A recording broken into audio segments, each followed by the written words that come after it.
কোরআনে আল্লাহ তাআলা বলছেন, উদখুলুল জান্নাতা আনতুম ওয়া আজওয়াজুকুম তুহবারুন। ও নেককার মানুষেরা, তোমরা জান্নাতে যাও এবং তোমাদের বিবিদেরকে নিয়েও জান্নাতে যাও, দুজনে হাসতে হাসতে আল্লাহর জান্নাতে যাও। এবার আপনারা একটা কথা খালি ভুলটা সংশোধন করে দিই, সেটা হলো এই যে কিয়ামতের দিন এক একটা হুর যে আল্লাহ তাআলা দিবেন, তো সেগুলো তো সুন্দর হবে কত, সুন্দর হবে কত, কত আল্লাহ তাআলা সুন্দরী বানাবেন, যে ওদের যদি খালি ওড়নার একটা আঁচল দুনিয়াতে পড়ে যায় তো সারা দুনিয়াকে আল্লাহ তাআলা আলোয় আলোকিত করে দিবেন। এত সুন্দরী মহিলাগুলো হবে। আপনি মনে মনে বলবেন, অত সুন্দরী সুন্দরী মহিলাগুলো আমার স্বামী ভাগে পাবে, তো তার মাঝখানে আমাকে যদি আমার স্বামী গ্রহণ করে, যে আমি দুনিয়ার বেটি ছেলে স্ত্রী ছিলাম তার, তো ওদের রূপের সমান কি আমার রূপ হবে?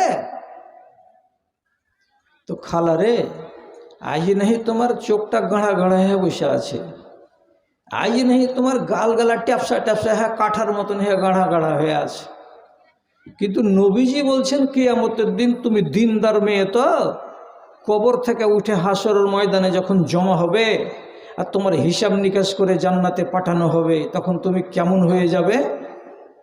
রাসূলুল্লাহ বলছেন, ইউবাদদাল